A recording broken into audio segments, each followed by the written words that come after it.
Welcome to Audit Chapter 1 Revision Session. Chapter 1 Nature, Objective and Scope of Audit. सबसे पहले अपन शुरू करेंगे Definition of a Audit. What is the definition of audit?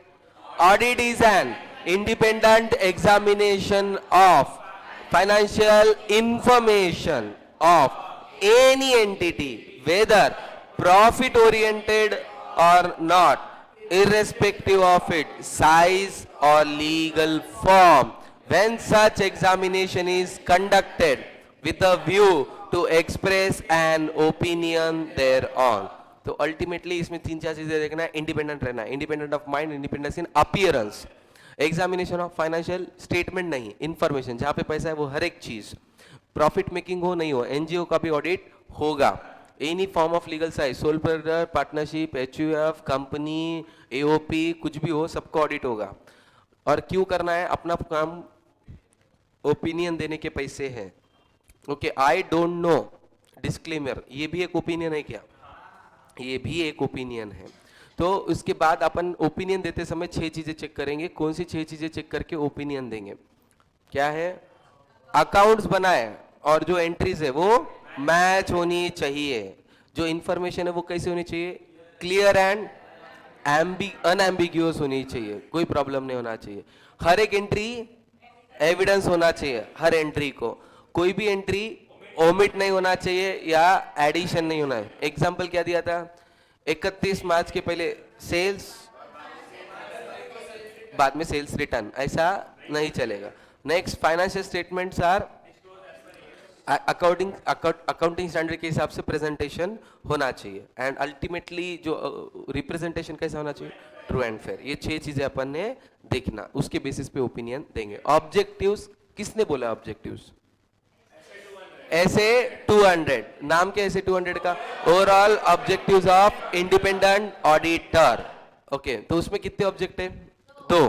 पहला, reasonable assurance. किस चीज का?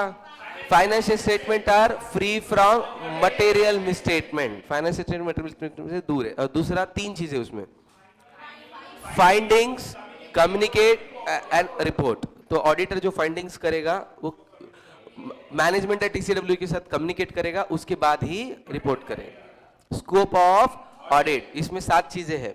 तो स्कोप ऑफ ऑडिट मतलब ऑडिट के अंदर क्या क्या करना चाहिए. ऑडिट इस तरीके से ऑर्गेनाइज करो कि it should cover all aspects. Second, underline record कैसा होना चाहिए? रिलायबल होना चाहिए. जो जिस बेसिस पे पूरा बना है वो रिलायबल होना चाहिए. Next, properly disclose as per AFRF. AFRF applicable financial reporting framework, उसके हिसाब से होना चाहिए. उसमें AFRF मतलब क्या क्या आता है?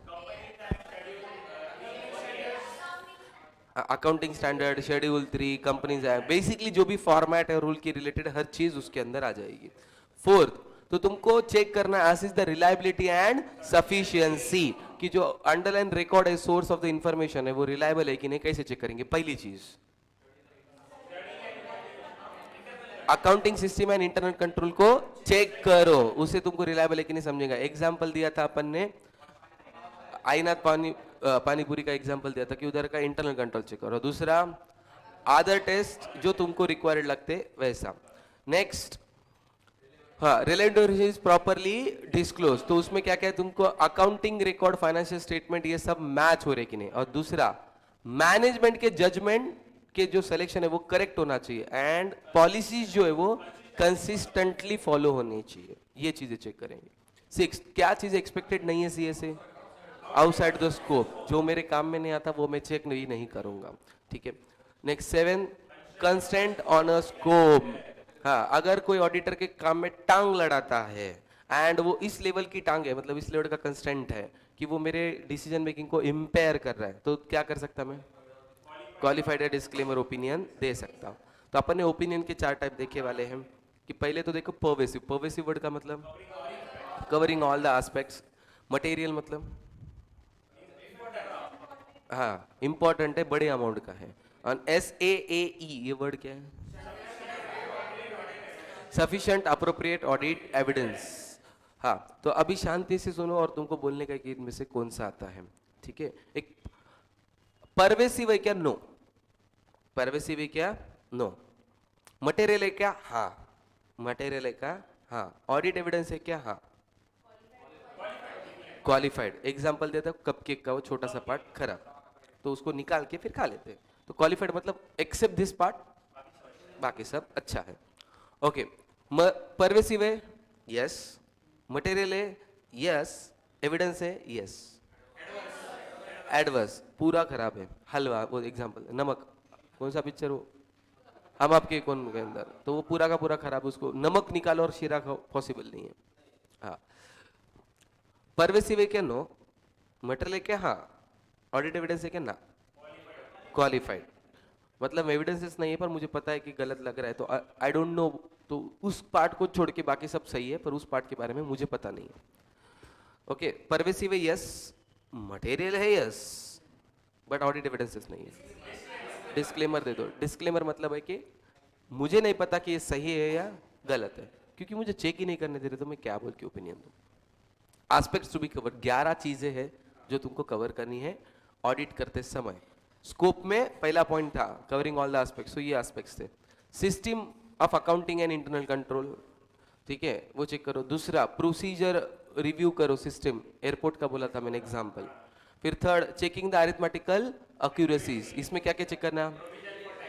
प्रोविजन फॉर टैक्सेस, डेप्रिसिएशन, ये सब चीजें चेक करना। Fourth, authenticity and validity of transaction, transaction genuine and pure होना चाहिए, कुछ भी फेक फाक अंदर ट्रांजैक्शन नहीं रहना। फिफ्थ, कैपिटल एंड रेवेन्यू के बीच में बाइफरकेट होना चाहिए। एक आधा खर्च अगर कैपिटल है तो कैपिटल बताओ, अगर रेवेन्यू है तो रेवेन्यू बताओ। रेवेन्यू का कैपिटल में नहीं जाना, जैसा कार परचेस्ड उसको कैपिटल में करो, इसमें मत डालो। कारपेट वाला एग्जांपल दिया था, carpet is a revenue expenditure, क्योंकि उसकी वजह से वो प्रॉफिट या कैपेबिलिटी नहीं बढ़ रही है। Seventh, ownership and existence of asset, जो असेट बता रहे हाँ वो सही होना ही चाहिए, बोगस नहीं। इन्फोसिस का एग्जांपल देता मैं, जाके फैन ट्यूबलाइट सब चेक करने पड़े। Next, comparison of balance sheet with underlying records, तुमको बैलेंस शीट और नीचे के अकाउंटिंग एंट्रीज मैच होनी चाहिए। नेक्स्ट, वेरिफिकेशन ऑफ लाइबिलिटीज, कैसे? क्रेडिटर को फोन करो भाई, कोई प्रॉब्लम नहीं है। Next, ninth, P and L का प्रॉफिटेबिलिटी चेक करो। Next, AFRF has been followed. And 11th लास्ट, रिपोर्टिंग पर्सन ऑब्लिक बॉडी, किसको अपने को ये सबमिट करना है रिपोर्ट, वो सब चीजें चेक करना है। नेक्स्ट, टाइप्स ऑफ ऑडिट दो टाइप के रहेंगे, required as per the law और वॉलंटरी। लॉ के हिसाब से मतलब कौन से? Companies act, income tax, GST, तो इंश्योरेंस कंपनीज, बैंकिंग रेगुलेशन, तो इनके हिसाब लॉ ने बोला है इसीलिए। वॉलंटरी कौन क्यों खुद से कराएगा? एक तो लोन, नहीं तो गवर्नमेंट से ग्रांट चाहिए, इसके लिए तुम ऑडिट करवा रहे हो तुम्हारी तरफ से, ऐसा बोला नहीं है फिर भी। Advantages of audit of financial, ये क्या चल रहा है? मार्केटिंग, सामने वाले को बोलो भाई तुम मेरे से ऑडिट करा, तेरे फायदे हैं। क्या फायदे हैं? पहला, स्टेक होल्डर को भरोसा आएगा, सेफगार्ड आएगा, ब्रांड है अमेजॉन बेसिक्स, याद आ रहा क्या एसी का?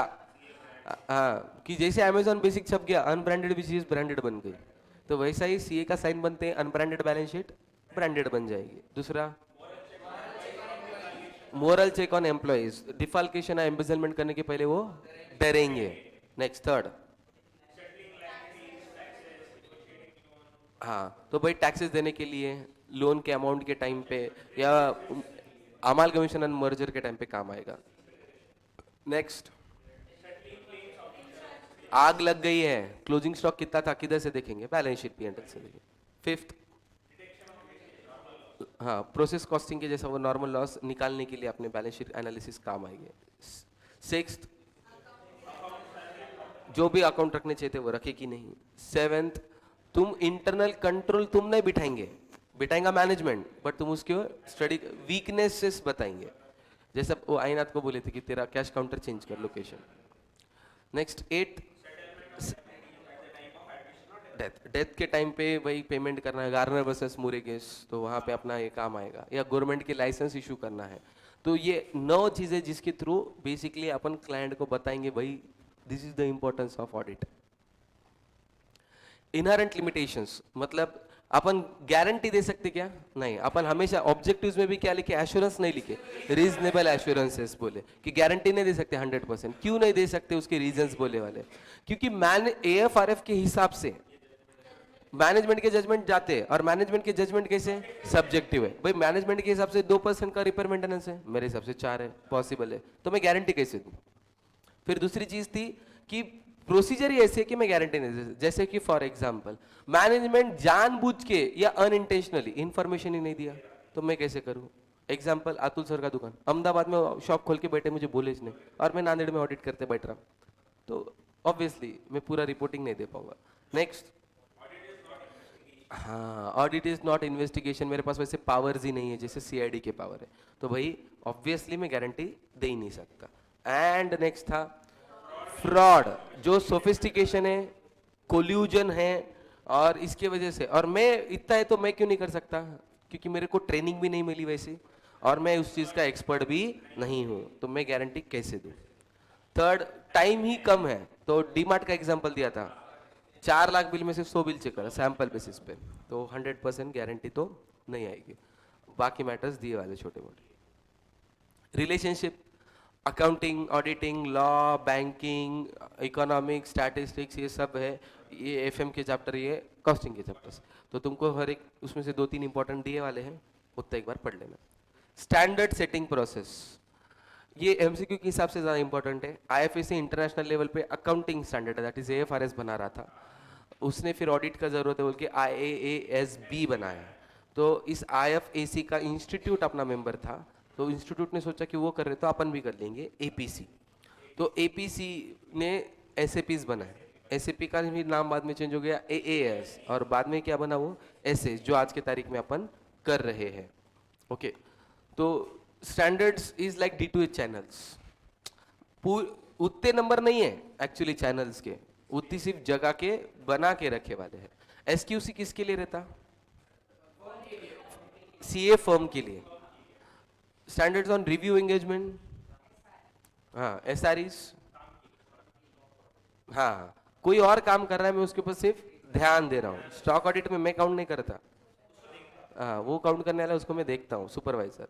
एश्योरेंस एंगेजमेंट, हाँ, कोई वेल्थ सर्टिफिकेट वगैरह जिसमें मैं गारंटी दे रहा हूँ CEO के, तो भाई इसको फॉलो करना पड़ेगा। एंड रिलेटेड सर्विसेज, ऑडिट करते करते और कुछ भी दे रहा हूँ, तो ये पूरे स्टैंडर्ड्स है 100 से लेके 900 तक, तो इतने एक्चुअली 900 स्टैंडर्ड्स नहीं है, हाँ, वो स्पेसेस लगा के रखे वाले हैं। कंपलसरी के फॉलो करना नहीं, हाँ, फॉलो है, कंपलसरी है, यस, ICAI ने बोला है कंपलसरी फॉलो करना। अगर नहीं कर रहे तो मटेरियल डिपार्चर्स हुए तो दिखना पड़ेगा, और डिसिप्लिनरी एक्शन हो सकती है। और institute side by side statement and guidance note भी देती है, हाँ, स्टेटमेंट्स कैसे? कंपलसरी, और गाइडेंस क्वालिटीज ऑफ ऑडिटर, बहुत सारे वर्ड्स है, सब दुनिया की फेंकना, इसमें से 3 चीजें भूलना नहीं, हाँ, इंटीग्रिटी, ऑब्जेक्टिविटी, यहाँ पे इंडिपेंडेंस, और बाकी जगह प्रोफेशनल स्केप्टिसिज्म, ये तुम्हारा वर्ड दिमाग में फिट हो जाना, बाकी तो तुम कुछ भी फेंक दो, tag, caution, firmness, good temper, honesty, ऐसा। हाँ, इंस्टीट्यूट के कोड ऑफ एथिक्स को तुमको कंपलसरीली फॉलो करना पड़ेगा, ठीक है।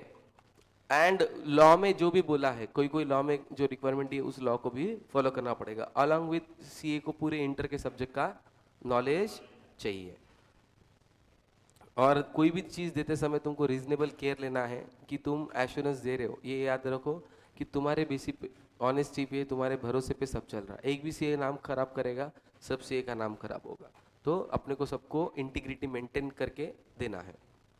Elements of system of quality control, तो बेसिकली अपने को क्वालिटी कंट्रोल मेंटेन रखनी है, तो क्या क्या चीज़ें? ऐसे 220 बोलता है क्वालिटी कंट्रोल रखने के लिए। अल्टीमेटली रिस्पॉन्सिबिलिटी किसकी है? एंगेजमेंट पार्टनर CA की। एम्प्लॉय भी गलती करेगा तो CA को ही रिस्पॉन्सिबल माना जाएगा। तो सबसे पहले क्या करना पड़ेगा उसको?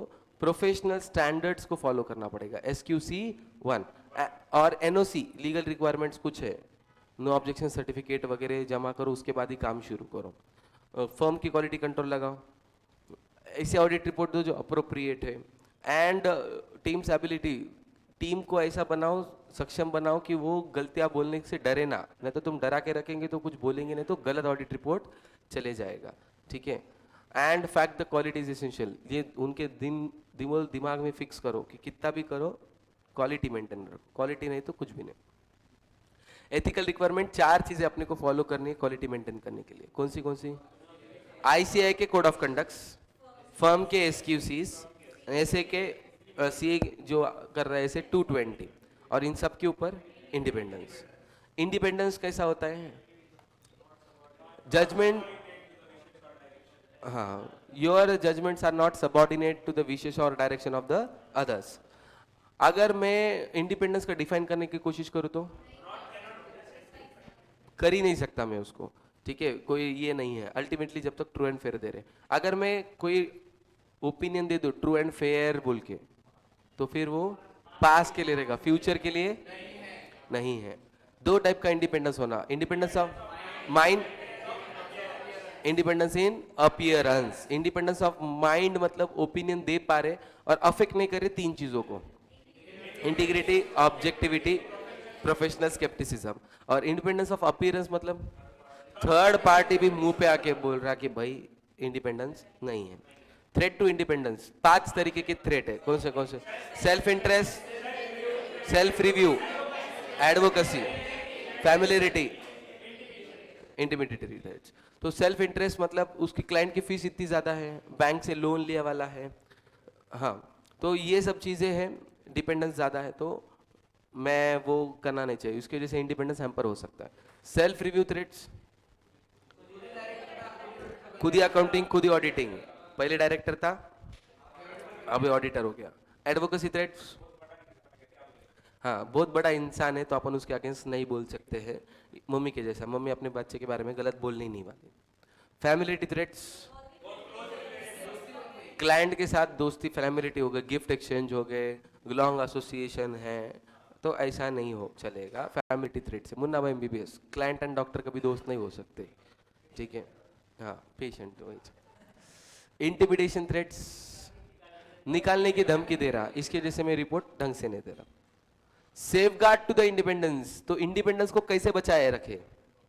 हमेशा पब्लिक को कॉन्फिडेंस दिलाओ कि भाई मैं इंडिपेंडेंट हूं, उसके लिए जो करना पड़ता वो करो। जैसे इंडियन जजेस क्या करते, हाँ, बाहर सोशलिजिंग नहीं करते हैं, क्योंकि लोगों के साथ अगर फ्रेंडशिप हो गई तो उनके जजमेंट के ऊपर इम्पैक्ट आ सकता है, इसकी वजह से इंडियन जजेस को अलाउड नहीं है। तो उतना वो प्योर रह रहे, तो अपने को भी थोड़ा बहुत रहना पड़ेगा। हाँ, एंड अपना 3 चीजें हैं कि जिसके थ्रू अपन अपना इंडिपेंडेंस, इंटीग्रिटी, ऑब्जेक्टिविटी, वापिस इंटीग्रिटी मतलब बिकाऊ नहीं, पैसे के लिए बेचना नहीं, ऑब्जेक्टिविटी अपने डिसीजन पे अड़े रहो, चेंज नहीं होना, प्रोफेशनल स्केप्टिसिज्म, क्वेश्चनिंग माइंड, 3 चीजें। फिर क्या करना, बिफोर टेकिंग अगर कुछ प्रॉब्लम्स आ रहे तो उसको सेफगार्ड लगाओ, और सेफगार्ड लगाने से नहीं जम रहा, काम ही मत लो, फिर don't accept the engagement. Next है अपन प्रोफेशनल स्केप्टिसिज्म। प्रोफेशनल स्केप्टिसिज्म 4 चीजों में होना चाहिए। कौन सी 4? ऑडिट एविडेंसेस कॉन्ट्राडिक्टरी है, रिलायबिलिटी इज इन क्वेश्चन, मुझे रिलायबिलिटी नहीं लग रही, कंडीशन से कि जिसमें मुझे फ्रॉड फील हो रहा है, हाँ, कितना भी ऑडिट कर रहा हूं भरोसा ही नहीं आ रहा, और करना कि ये हो रहा। तो चारों चीजों में मुझे क्या होना चाहिए, अलर्ट होना चाहिए क्वेश्चनिंग माइंड के लिए। और उसके वजह से क्या कम हो जाएगा, ओवरलुकिंग, ओवरलुक नहीं करूंगा मैं, ओवर जनरलाइजेशन नहीं करूंगा मैं, और एंटी करेक्ट ढूंढूंगा, नेचर, टाइम एंड एक्सटेंट। हाँ, प्रोफेशनल स्केप्टिसिज्म की वजह से क्यों, क्या क्या चीजें मिल सकती हैं? एक तो quality and quantity wise audit evidences मिलेंगे। फ्रॉड अगर है तो वो समझ में आ जाएंगे। बाय 2 चीजें तुमको करनी है, बाय डिफॉल्ट डॉक्यूमेंट्स जेन्युइन है, कुछ प्रॉब्लम आया तो ही डाउट लो, अदरवाइज ओके। एंड मैनेजमेंट का पास रिकॉर्ड पे भरोसा रख सकते, यस। फिर acceptance and continuous of engagement, काम लेने के पहले मुझे 4 चीजें चेक करनी है। ओनर इंटीग्रिटी, ओनर कैसा है, दाऊद इब्राहिम रहा तो ऑडिट मत लो, उस टाइप का बेसिकली। दूसरा, तुम कॉम्पिटेंट हो ना, फेरा फेमा सब, तुमको एक्सपीरियंस है तो लो, नहीं है तो मत लो। नेक्स्ट, एथिकल रिक्वायरमेंट के साथ कंप्लाई करो, फिर एनओसी वीनोसी लो तो भी काम करो। फोर्थ, काम करते करते कुछ चीजें ऐसे आ गई लास्ट ईयर, अब मुझे लग रहा नेक्स्ट ईयर से नहीं करना, तो भाई मत करो। फिर ह्यूमन रिसोर्सेज, जॉब देने के पहले सब प्रोसीजर वगैरह सेट होनी चाहिए, उनको पूरा मैनुअल होना चाहिए, समझाना चाहिए। काम पे जाने के पहले समझाओ कैसा काम करना, रिव्यू करते जाओ, सुपरवाइज करते जाओ, ये सब। मॉनिटरिंग, मॉनिटरिंग करते बेसिकली ऐसा प्रोसीजर सेट करो कि बेसिकली मुझे काम करने का प्रॉब्लम ही ना रहे, चेक करने का। तो उसमें क्या क्या रहना कि तुम्हारे चेकलिस्ट ऐसे बनाओ कि जिसके अंदर पूरे लॉस कवर हो जाए। जैसे चेकलिस्ट में मैंने बोला था कि 10,000 के ऊपर के, तो professional standards and legal requirement को अडर रहना है, चिपक के रहना है। नेक्स्ट, तुम्हारा जो भी प्रोसीजर है वो डिजाइन एंड इम्प्लीमेंट बराबर होना चाहिए। एंड ऐसा कुछ करो कि रिपोर्ट करेक्ट जाना। ये 3 चीजों पे तुमको ध्यान देना है। Pre conditions for an audit, pre conditions किसने बोले? ऐसे 210, नाम क्या है 210? Agreeing the terms of audit engagement. 3 चीजों का अपन टर्म्स एंड कंडीशन मांगेंगे। पहला, AFRF के हिसाब से फाइनेंशियल स्टेटमेंट बना के दो। इंटरनल कंट्रोल तुम्हारा काम है, हमको ऑडिटर को पावर्स दो। तो 3 चीजें रहेंगे तो ही मैं, अदरवाइज हाँ। एग्रीमेंट ऑन, ये सब चीजों का एग्रीमेंट करने की जरूरत है क्या? यस। कंपनीज एक्ट वगैरह में नहीं जरूरत है, बस जिस एक्ट में नहीं है उसके लिए तो करना पड़ेगा। और एग्रीमेंट में 5 चीजें होना, क्या क्या? क्यों ऑडिट कर रहे, उनकी रिस्पॉन्सिबिलिटी, मेरी रिस्पॉन्सिबिलिटी, AFRF क्या क्या है, और एक डेमो रिपोर्ट बताओ कि ऐसा कुछ मिलेगा तुझे। रिकरिंग ऑडिट करते समय ऑडिट रिपोर्ट ऑडिट एग्रीमेंट बार बार करने की जरूरत है क्या? बार बार करने की जरूरत नहीं है, कुछ कुछ केसेस में ही करना पड़ता। कौन से cases? Management change, ownership change, misunderstanding, legal requirement से, बिजनेस ही चेंज हो गया, हाँ, जो लॉज है वही चेंज हो गया, तो इस तभी केसेस में करना है, अदरवाइज नहीं करना। Limitation on scope of prior to the audit, audit लेने के पहले वो टांग लड़ाने की कोशिश कर रहा, फिर ऐसे केस में ऑडिट ही हाथ में मत लो भाई, कुछ काम का नहीं है वो ऑडिट, ठीक है। अगर ऑडिट लेने के बाद वो टांग लड़ाने की कोशिश कर रहा है तो 3 चीजें की वजह से हो सकता है। एक तो सर्कमस्टेंसेस, मिसअंडरस्टैंडिंग या रिस्ट्रिक्शंस। अगर वो रिस्ट्रिक्शन लगा रहा है तो मैंने पहले क्या करना चाहिए? रीजंस पूछो, और रीजंस अगर रीजनेबल, अगर रीजंस रीजनेबल है, दूसरा तरीका है क्या? नहीं, वो के नहीं है, हाँ, ऑडिट वर्क परफॉर्म दूसरी तरीके से रास्ता से कर सकते क्या? अगर करके रिपोर्ट बनाया तो वो सही है क्या? यस। रीजन जस्टिफाइबल है, दूसरा रास्ता है, और मैं अप्रोप्रिएट रिपोर्ट दे रहा हूँ, एग्रीमेंट चेंज कर लो, काम हो जाएगा। रीजन दिया और मेरे को रीजंस में वो देखे ना, फ्लड या फिर आग लग गई, मंत्रालय को आग लग गई, पानी में बह गया, ऐसा कुछ हुआ। हाँ, अगर मुझे उसने जो रीजंस दिए वो रीजंस मुझे ऐसे लग रहे कि भाई कुछ भी बकरी आके खा, क्या रीजन है? जस्टिफाइबल रीजन नहीं है, फिर एक तो ऑडिट छोड़ के भाग जाओ, अगर अलाउड है तो लॉ की तरफ से, नहीं है तो चुपचाप करो, रिपोर्ट चेंज करो। और दूसरी चीज क्या करो? गवर्नमेंट को बोल दो। एग्जाम्पल क्या दिया था इधर? हाँ, लिख दो, उड़ता पंजाब। उड़ता पंजाब का बोला था ना, फार्मा कंपनी में ड्रग्स बना रहे थे, तो गवर्नमेंट को बताओ कि नहीं? यस, बताना पड़ेगा। Okay, that is about this chapter. इस चैप्टर के अंदर तुमको मिनिमम 4 मार्क का तो क्वेश्चन एग्जाम में रहेगा एमसीक्यूज छोड़ के। तो उसमें चैप्टर का point number 10 is very important, professional scepticism, फिर इंडिपेंडेंस, तुम क्या बोल सकते, रीजनेबल एश्योरेंस क्यों नहीं दे सकते हो, स्कोप या फिर एस्पेक्ट्स, इन सब के ऊपर तुमको क्वेश्चंस पूछे जा सकते हैं। और अल्टीमेटली कुछ हो गया तो रिवीजन लेक्चर देख ही सकते हैं। ओके।